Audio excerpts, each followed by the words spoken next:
Not in the actual path, but I think they can be. I think they have been helpful to a lot of people to take them outside of the rigid framework of their conceptions and their conditioning, and to realize the potential for what there is to be gained. And I know that in some traditions, plant-derived psychedelics are used as a part of the path. So maybe I should say I don't see it as being any part of the path where the as opposed to all paths. It refers to the Buddhist path, because the Buddhist path is very much one of training your mind, and training your mind in such a way that you have control over cognitive processes and mental states.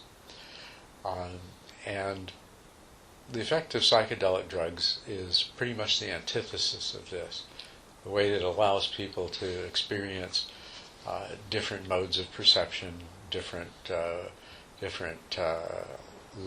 levels of consciousness, and so forth. It's externally imposed, chemically alters the function of various neural circuitry, and produces the mental experience as a result. So the path, what I think of as the path, is that you're training your mind, changing your brain in such a way that not only those sorts of perceptual shifts, but much more than that, can be accomplished in independence from external factors. And that's a really important part of it, the idea that you are independent. I mean, the main thing that the Buddha offered in terms of the goal of the path of meditation is a freedom from suffering and a happiness that was independent of external factors.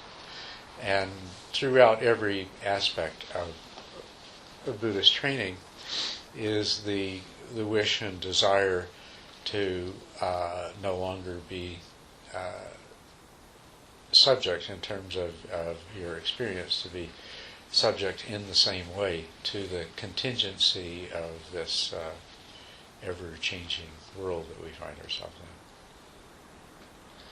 So the reason I'd ask that is that I've done a psilocybin a few times, not recently, and it wasn't for the perceptual shift, like that wasn't so important for me, but that coming down was this process of like a magnification and clarification, that I could see like just a small part of my own mind, but much more clearly than I could normally, and for being here for 24 hours has been pretty much the same experience of seeing a small part much more clearly.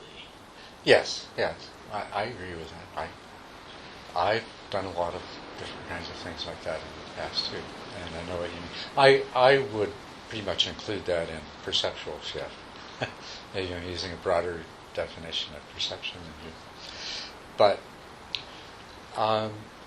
let me approach it a different way.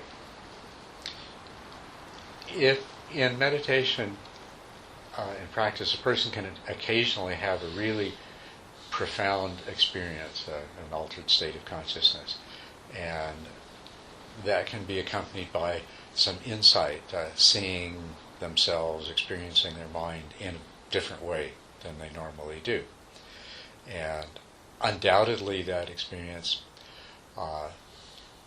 in addition to being, oh wow, amazing, isn't this wonderful, can give them some degree of insight, at least in the sense of opening them up, opening themselves up to different possibilities of ways of being. But if somebody has this, and this happens quite frequently, is that somebody in meditation in a retreat, or even in an ordinary weekly meditation class, will tell me, I've had this really incredible experience, and they use all kinds of superlatives in describing it, and it's obviously affected them very deeply. And the fundamental question from the point of view of the path is, do you know how you got there, and can you repeat that? Can you do that again? And can you not only go back to that place but go further with it?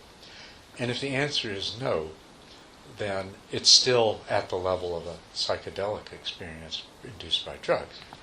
And the meditator still has to go back and continue following the path with the systematic training, because where you want to get to is where you can do this with consistency.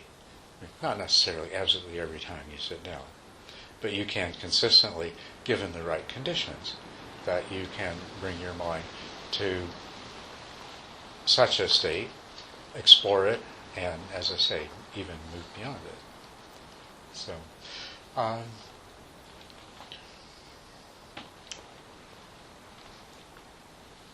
and it's because those states do have value when they occur spontaneously in meditation. I don't deny that they have value, because they have a very real value. On the one hand, they're highly motivating. On the other hand, they are illuminating. And so I wouldn't deny that psychedelics, I feel they have exactly the same kind of effect. I mean, all of these, I don't know how many tens of thousands of North Americans, after using psychedelics, went to Thailand and Burma and Sri Lanka and everything. And studied it. They were motivated. They suddenly realized that, there's, and the same thing is true of me, that I had that kind of experience as well. So it has its value, but it's limited in that sense.